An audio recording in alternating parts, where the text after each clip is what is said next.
coup, ouais, forcément, je l'ai beaucoup amené au manège, et c'est vrai que c'est assez symbolique, ce manège du temps qui passe, quoi. J'avais l'impression qu'à chaque tour de manège, il avait pris quelques centimètres. Donc voilà, ce texte démarre d'un truc très concret. Tu vas choisir quoi? Le cheval, l'éléphant, l'avion, l'hélico, et puis finalement, ça ouvre un peu sur le temps qui passe, et où je me rends compte que je suis peut-être en train de basculer du côté des vieux cons, parce que je m'entends dire des phrases que j'ai toujours entendues et que je comprenais pas, du style le temps passe trop vite, tu grandis trop vite, c'était mieux avant. Et voilà, depuis que tu as mis un petit bonhomme dans la famille, le temps, j'ai l'impression, s'est accéléré, et voilà, le temps prend une autre ampleur. Alors, ce temps qui passe, c'est quelque chose quand même qui vous inquiète, qui vous effraie, ou vous êtes plutôt adepte du carpe diem? Ouais, non, plutôt le carpe diem, ouais, évidemment qu'il passe trop vite, mais justement, parce qu'il passe vite, profitons de chaque petit instant. Ouais. Alors, est-ce que la nostalgie vous fait-elle vous sentir vivant aussi? Ouais, comme vous dites dans une chanson. J'en parle, ouais, j'ai toujours été un grand nostalgique, donc je pense que quand j'avais 18 ans, j'étais déjà nostalgique des années précédentes. Après, voilà, c'est une nostalgie plutôt souriante, c'est pas un truc qui me plombe et qui m'empêche d'avancer, mais voilà, c'est vrai que j'aime bien me remémorer, j'aime bien parler des bons moments, voilà, ça me fait me sentir vivant. Alors, il y a également une chanson très très très forte qui s'appelle, alors je vais la retrouver,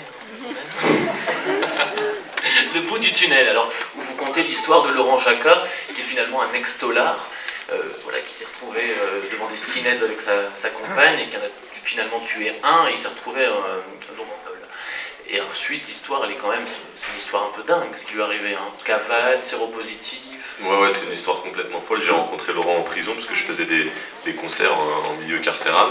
Et du coup, on a discuté après le concert. Voilà, on était avec des détenus dans une petite salle, on discutait entre nous. Et puis voilà, il m'a raconté un peu son histoire. Il m'a dit surtout que c'était quelqu'un de très violent, mais qui, depuis plusieurs années, s'était mis à l'écoute.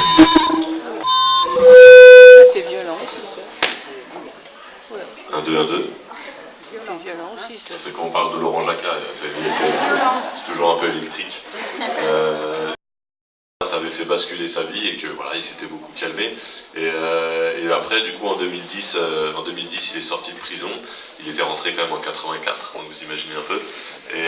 Et puis voilà, je l'ai revu, on a sympathisé, on est devenus assez proches. Il m'a raconté plus en détail son histoire. Et c'est une histoire complètement folle, donc oui. D'abord il prend 10 ans, puis après l'escalade de la violence en prison, finalement, voilà, tentative d'évasion, d'ailleurs évasion, braquage, et puis en plus surtout séropositivité, et puis dans les années 80 il n'y avait pas de traitement, donc de toute façon il était persuadé qu'il allait y rester, et quand tu es persuadé de ça et que tu es derrière les barreaux, c'est vrai que tu n'as plus grand chose à perdre. Donc voilà, je lui ai demandé l'autorisation de raconter sur un morceau en 4 minutes 30 ses 25 ans, ses 25 ans de tôle, et voilà, il m'a donné le feu vert, donc ça donne un morceau assez grave, on va dire, assez fort, mais avec de l'espoir. Un garçon qui était sauvé par l'écriture aussi, finalement. Ouais, c'est vrai, ça fait très cliché, mais lui, il le dit vraiment, quoi. Lui, pendant 15 ans en prison, il s'est exprimé avec ses poings, et puis il a rencontré un prof de philo en tôle qui lui a proposé de se mettre à écrire.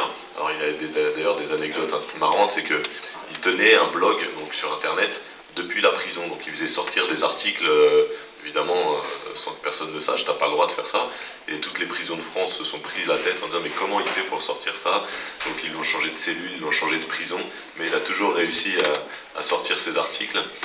Moi, après une longue soirée avec lui, on avait bu 2-3 verres, je lui ai dit bon alors vas-y dis-moi comment, il me l'a pas dit, donc j'ai jamais su non plus, mais du coup voilà, il tenait en ligne le premier blog d'un prisonnier, et du coup il en a fait un premier livre, après il a écrit un deuxième livre, enfin voilà, vraiment l'écriture ça a été un virage très important pour lui. Il écrit 2 livres aussi, hein, c'est ça? Ouais. Le premier livre c'est du coup issu de tous ces petits articles qu'il a fait sortir de tôle. Vous parliez d'espoir tout à l'heure, mais finalement il y a toujours de l'espoir dans vos chansons, dans la plupart du moins. C'est un peu votre credo, il y a toujours la lumière au bout du chemin? Pas toujours, mais souvent, j'ai l'impression que même quand on parle de choses assez dures, assez graves, on peut toujours trouver une petite façon de se réjouir. Alors, pas tout le temps, là par exemple, le texte, peut-être vous allez en parler, je sais pas, qui s'appelle Course contre la honte, avec Richard Boringer, moi mon constat, il n'y a pas beaucoup d'espoir, quoi. Justement il est très pessimiste. Mais au final, on y reviendra. On y reviendra, excusez-moi, j'ai brûlé les étapes. Et finalement, donc, j'ai mis les mots, les lignes de la main, pardon. On est quand même dans un exercice un peu plus ludique, là, on n'est plus le funambule encore malade, mais le jongleur des mots. Ouais, c'est ça, le slam, enfin les chansons, le slam mis en musique, c'est souvent voilà, un travail du fond et de la forme. D'abord, on raconte des histoires, c'est du fond, et puis après, on essaye d'y mettre des jolies phrases, des rimes, etc. Et puis, il y a des morceaux comme ça où la forme prend encore plus d'importance. Donc, j'ai mis des mots, voilà, c'est clairement un petit exercice très rapide avec plein de sonorités qui se ressemblent. Les lignes de la main, pareil, c'est un prétexte d'aller voir une voyante pour finalement faire plein de jeux de mots avec le mot ligne. Donc voilà, ça fait partie, c'est un truc vraiment inhérent au slam. On appelle ça, nous, dans le slam, des textes techniques, où voilà, on s'amuse vraiment à jouer avec les mots, à jouer avec la langue française qui s'y prête bien, quoi. On peut le faire. J'ai mis les mots. C'est-à-dire À cappella, là. Bon, c'est-à-dire, on le fait ensemble. Non, alors ouais, j'ai mis des mots, ça fait... J'ai mis des mots sur un cahier, j'ai mis des mots que j'ai triés, j'espérais bien me faire crier, j'ai mis des mots que j'ai criés, j'ai mis des mots dans vos oreilles ou des émotions, c'est pareil dans vos théâtres et vos enceintes, j'ai mis des mots comme une empreinte. J'ai mis des mots un peu partout redistribués au coup par coup, je sais même plus où je les ai mis, j'ai mis des mots, j'ai mis des mots mais jamais trop, dans un métro, dans un micro, j'ai mis des mots, j'ai eu les crocs, des mots nouveaux, des mots rétro. J'ai mis des mots pour compenser, j'ai pas le destin compensé, mais en passant sur le passé, on peut tracer sans effacer. J'ai mis des mots, j'ai pas médit, j'ai mis des dos, j'ai mis des mots entiers, pas des demi, j'ai mis des mots de Saint-Denis. J'ai mis des mots que j'ai couvés, j'ai tenté de les faire grouver, sans entraver, rien à prouver, sans en baver, tout à trouver. Les mots vont vite, faut qu'on s'accroche, j'ai pris le tempo à l'accroche, c'est pas pour me remplir les proches, c'est pas pour me remplir les poches, car tous ces mots, c'est pour mes proches.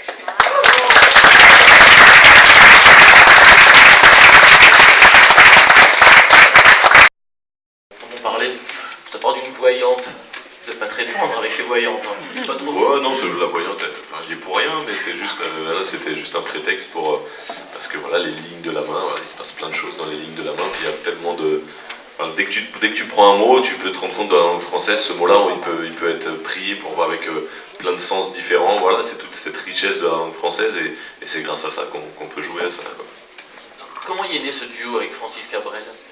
Alors Francis Cabrel... la chanson c'est La Traversée. Ouais, la chanson La Traversée, en fait moi Francis Cabrel organise une fois par an dans son village, dans le Lot-et-Garonne, ce village s'appelle Astafort. Il organise des rencontres, les fameuses rencontres d'Astafort, avec des auteurs, compositeurs, interprètes. Il y en a une quinzaine qui viennent d'un peu partout en France, et même des fois de Belgique, de Suisse, du Québec.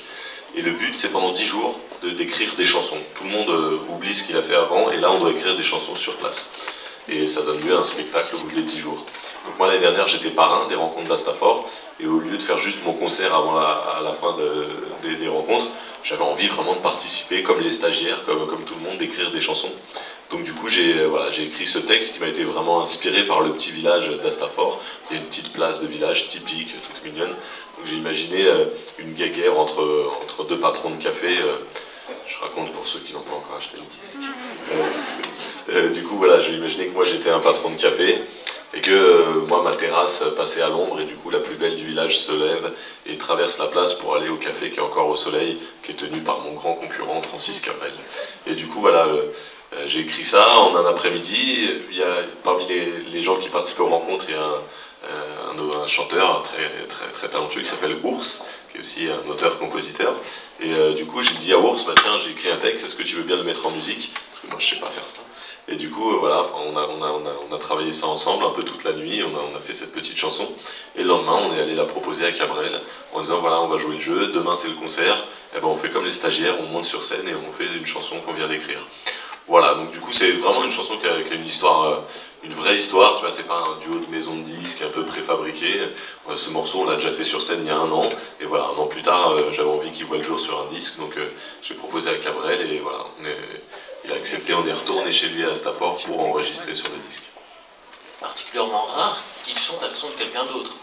Que... Ouais, c'est vrai, déjà j'étais très fier de le faire sur scène, parce que voilà, Francis Cabrel, on sait évidemment l'auteur qu'il est, et du coup il chante très rarement des chansons des autres, en plus il fait très peu de duos, donc voilà, pour toutes ces raisons-là, voilà, j'ai mis des mots, j'aurais dû le dire aussi dans la chanson, j'ai mis des mots dans la bouche de Francis Cabrel, et ça aussi c'est une chance. Un privilège. Un vrai privilège. Alors la chanson la plus politique du disque, on en parlait tout à l'heure, c'est Course contre la honte, en duo avec Richard Bohringer. Et là pour le coup c'est un ami, Richard Bohringer. Ouais, Richard, on se connaît depuis quelques années, on se voit assez souvent, et du coup voilà, ce duo il est né autour d'un café, comme ça on s'est dit tiens, ce serait bien d'écrire un truc à nous deux, quoi. Et autant j'ai écrit pour Francis Cabrel, autant là j'avais vraiment envie que Richard Bohringer Bouranger qui écrive, vraiment mettre sa patte. J'avais vraiment envie que ce soit un dialogue de génération, donc je voulais vraiment qu'il réponde à mes questions. Donc moi je lui pose des questions assez pessimistes sur l'état du monde un peu malade autour de nous et sur ce système qui va un peu dans le mur. Et... Un peu inégalitaire, ouais, voilà, ça parle. Une société qui est un peu inégalitaire. Ouais, une société basée beaucoup sur la recherche voilà, de rentabilité, de profit, tout sur la finance, qu'oublie un peu l'être humain dans tout ça.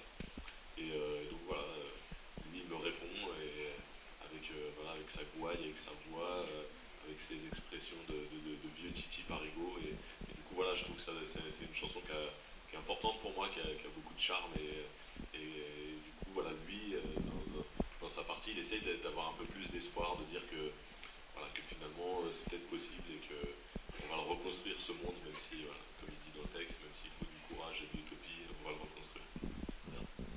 Vos mots, c'est sur l'avenir de nos enfants, il pleut de plus en plus fort. Il y a une inquiétude, on vous a entendu également sur la média parler des rythmes scolaires, tout ça, il y a une véritable inquiétude. Ouais, forcément, on voit on voit ce qui se passe autour de nous, tout le monde voit ce qui se passe aux infos et on est sur un système qui marche moyennement, on peut pas se le cacher et on laisse vraiment pas mal de gens au bord de la route, quoi. Voilà, toutes ces entreprises qui gagnent bien leur vie et pourtant qui licencient, tout ça c'est quand même inquiétant si on continue comme ça. Voilà, il y a de plus en plus d'êtres humains, mais il y a de moins en moins de travail et comme tout pour l'argent, on oublie que derrière les profits, en fait, on licencie et derrière c'est des drames humains, c'est des familles dans la merde.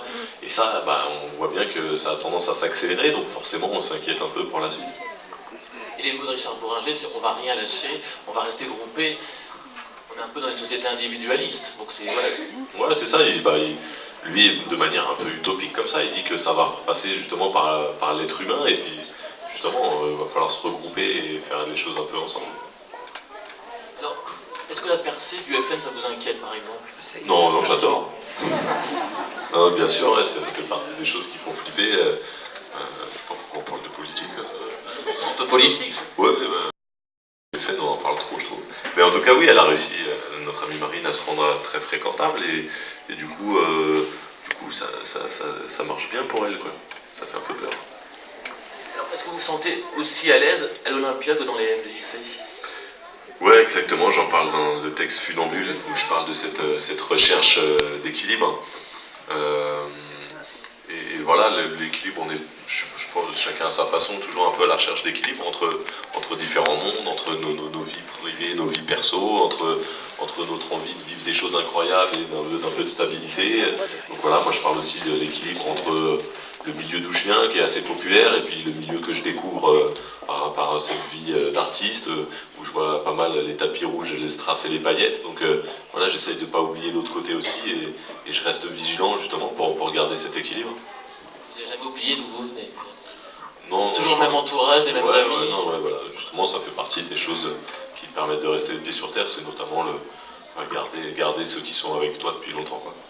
Alors, toujours dans Funambule, vous parlez de course aux ventes, course à l'ego. Vous n'avez jamais eu de problème de ça? C'est quelque chose qui vous touche? Vous suivez un peu les ventes? C'est un truc, oui, c'est humain en même temps. Ouais, c'est ce qu'on en parlait tout à l'heure. Oui, bien sûr que quand on sort un disque, on regarde combien on en a vendu, c'est évident. On a envie de savoir si les gens s'approprient le disque, s'ils l'aiment bien. Donc